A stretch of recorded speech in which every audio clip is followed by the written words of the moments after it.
The earth rotates like this, which is called rotation. It takes almost 24 hours to complete one rotation. This causes day and night.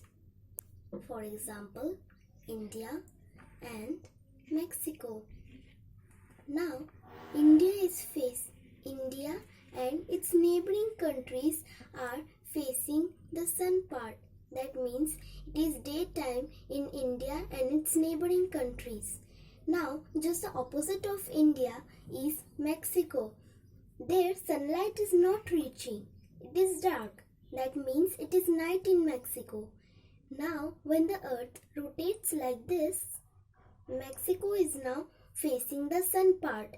That means it is daytime in Mexico. Just the opposite of Mexico is India. See, the sunlight is not reaching there. It is dark now. That means it is night in India and its neighboring countries.